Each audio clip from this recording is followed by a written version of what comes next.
This AskReddit user asks, "Men of Reddit, what's your creepy girl story?"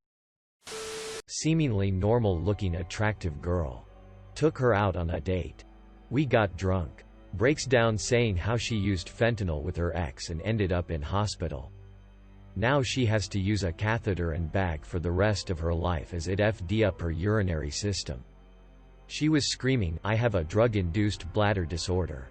She is 23. Cried. Tried to get me to finger her beside the catheter. Wasn't feeling it. Then decided I was the enemy and called cops saying I am assaulting her. I recorded her as she went apeshit calling me names. Cops show up. She is having some sort of mental breakdown. She ends up transported to a psych observation unit at 1 a.m.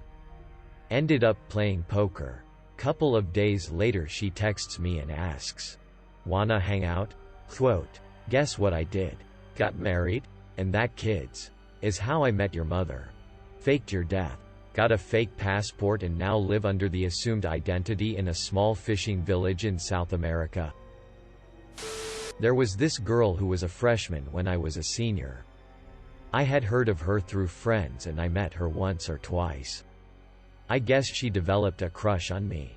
A mutual friend told me that she thought I liked her and I said it was a misunderstanding and that I was only interested in being friends. Next thing I know, this girl is showing up at my work multiple times a shift, and when I go to sit out at my car on break she would come up and try to talk to me if I had my windows down. She was transferred to a school for people with problems and there she would take people's phones and try to call me, text me, or message me on social media. Eventually they stopped giving her access to technology and the text stopped. With the recent coronavirus and the closing of every school in my state, this girl was sent back to live with her dad and I saw her in my store the other day. I don't think she saw me and I hope she has moved on. About 10 weird girls I didn't know started sending me really creepy Snapchats. "We're coming to visit TTTT, that kind of stuff." Then they turned up outside my house and I didn't know how. But they stayed there for a couple hours before getting bored when I didn't come out. They also sent me weird photos of my family they took. Turns out they used Snap Maps off a friend to get my address and stalked my dad on his way to work. Absolute creeps. My dude, you got a limit who can see your Snapchat location. That is some creepy ST. I had a friend who went absolutely crazy after her boyfriend broke up with her. Cutting. Trying to force him to get back together. Getting him kicked out of the group to isolate him only for it to backfire and throw a fit. Etc. And that was only freshman year. When he started dating another girl from our group senior year, she pretended to be cool. Only to lie to the girl and try and convince her to break up with him because he was definitely texting her last night. Oh, and also GE told her he hated her. And that she was ugly. And that he actually loved her. Crazy girl. And was only with the new girl to make her jealous. Many other things happened too. That's a seriously deranged, manipulative girl. Don't even get me started on the time her best friend, guy, had a crush on me. Girl. She tried to get me to go out with him, just give him a chance. Even though I truly just liked him as a friend. Heck, even as a brother. And when I said no the 5th time, she started gossiping about how I only like guys for their looks. I never even hinted towards that, and the fact that she was saying so really spoke volumes about what she thought about him. Lol. Then he got over me. After his nice guy crisis where he cussed me out. And he started liking her. Only for her to reject him because she only likes him as a friend, brother, and she tried to get all buddy-buddy with me by talking him ad, telling me she had no idea what he was putting me through even though I told her everything. I'm a girl. This situation happened with a crazy girl my boyfriend used to date. My BF and I met on Tinder and became exclusive after only a few dates. I asked about his past relationships and he said he recently dated someone casually who had the same name as me. Very common name in the US. He said it wasn't serious and she was never his girlfriend. But apparently she didn't feel the same way. We ended up moving in together 8 months later. He moved into the apartment where I was already living alone for a full year. Guess who taught at the studio right across the street from my building? Yes. X with the same name. Randomly I get a Facebook message from this person, telling me to stop stalking her and to tell my BF to stop parking outside of her work. The message also said to stop purposefully walking my dog outside with my boyfriend holding hands on a specific day when she was always working. I showed it to my BF immediately and didn't respond. She had messaged him too, but he didn't see it. Basically saying the same thing except crazier.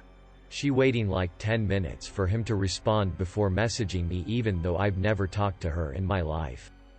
She then said her dog died and her dad died and all these things to get him to feel bad for her after she accused us of stalking her.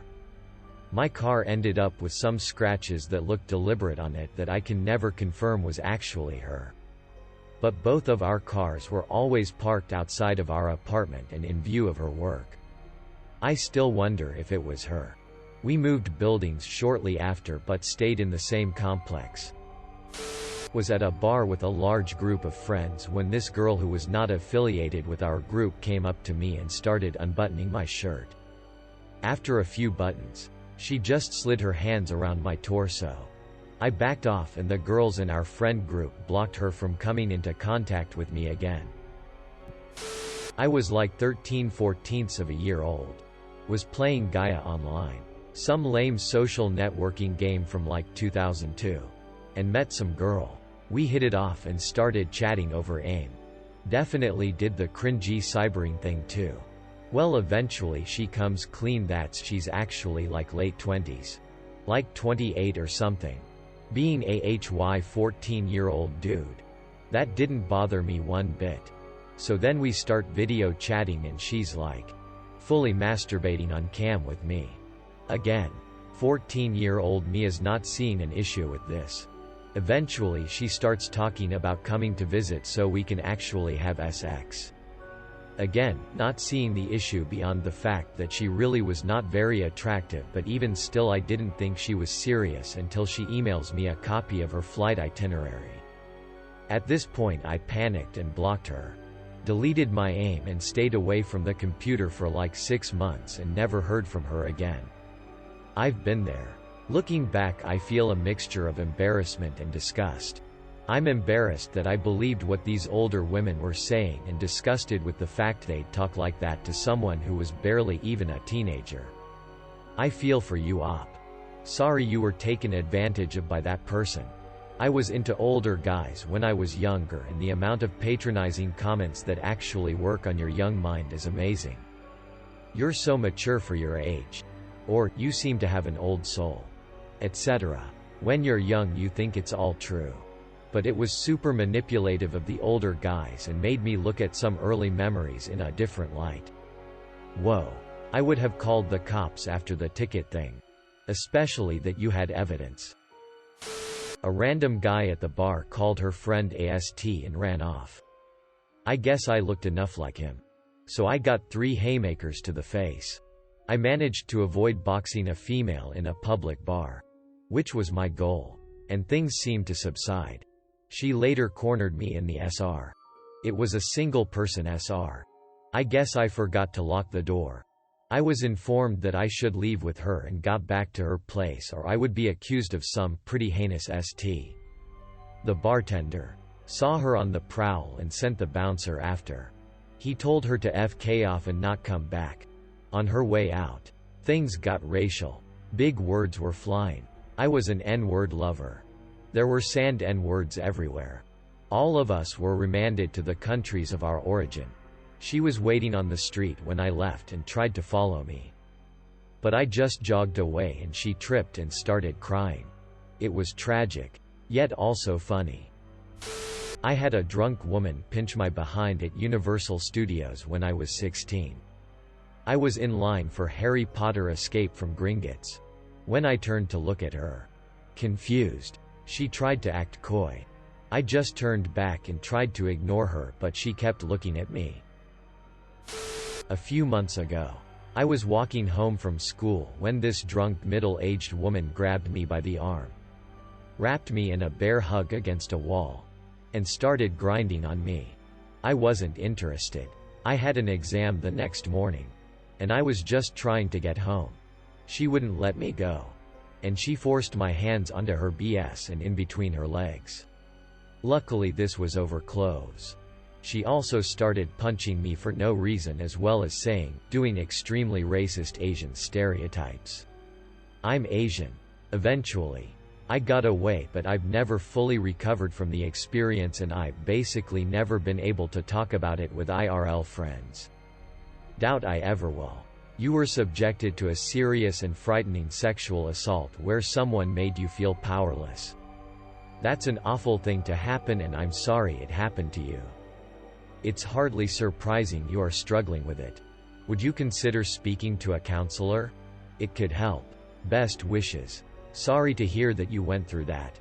That was definitely sexual assault, and no one should ever have to experience something like that.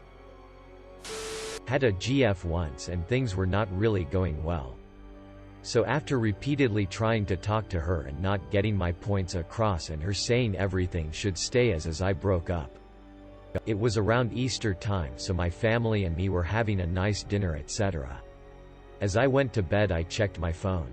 170 to 180 missed calls.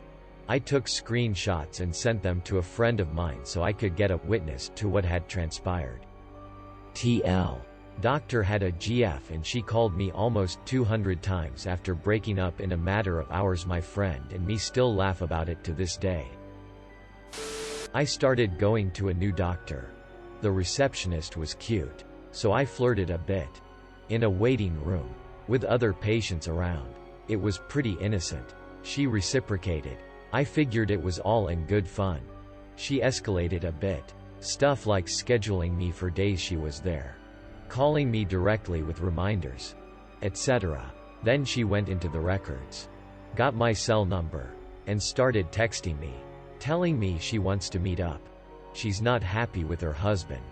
They never have sex anymore, etc. I noped out as fast as I could. In the US, this is a major crime. If she's treating your records this way, she's not respecting other people's privacy either. It is globally. I am a girl, but I ended up in the same college as my ex's new girlfriend when I was doing my second degree. She is about 4 years younger than me, so I start getting the very strange sensation of being watched in lectures. These are big lecture halls, 300 plus people. I know she's in my course and I heard she's a bit odd. For a visual she was elfish looking, with wild unbrushed hair, and she generally looked extremely unkept. She'd come in with yesterday's makeup, etc. So I begin to see her everywhere in college. This is a big campus and I am not sure if it's just a coincidence all this time. But I begin to freak out. I get crippling anxiety as she was always there. Her and her friend would make a point to take photos of me during lectures and point and whatnot. I ignored her all the time. I never interacted with her. I just went around doing my own thing. It was so creepy that she was so into keeping tabs and taking pics of me. And then she made a picture of me and my friend her profile pic on FB. Weird girl. I hope she got the help she needed. I've had a couple semi-stalkerish women who creeped on me. Which is weird because I'm not even good looking. But my favorite creepy girl story was just a one-off funny moment. When I was 22, I was hanging out with a couple friends just grilling and drinking when one of them was suddenly like, "Do you guys wanna go to a costume party?" Quote. Naturally, we were like, yes. So we slapped together some quick costumes and hopped in an Uber. We showed up to this place and it was less a costume party and more 6 people in an apartment wearing costumes. But there was beer and a dog, so I was happy. Anyway, we spend the evening playing board games with this group of people who seem just as confused as we are. The entire night, there's this one girl who's sitting next to me on the couch, but she hasn't said a single word. Not one. I don't think much of it. Some people are shy. It's whatever. But then, during a lull in the party, out of nowhere, she gets closer to me, looks me dead in the eye, and whispers, "I like blood." Then shifts back to her spot like nothing happened. I turned to my friend and was just like, "We have to leave." Quote, I still think about that night sometimes. But then, during a lull in the party, out of nowhere, she gets closer to me, looks me dead in the eye, and whispers, "I like blood." Then shifts back to her spot like nothing happened. This has to be the most creepiest story of the whole thread. Also the funniest. In hindsight it's hilarious, and if she was joking then she's a comedic mastermind. But in the moment I wasn't drunk enough to take that risk. I'm right there with ya. Best thing for everybody. Thanks for watching. Make sure to like and subscribe to the channel for more videos.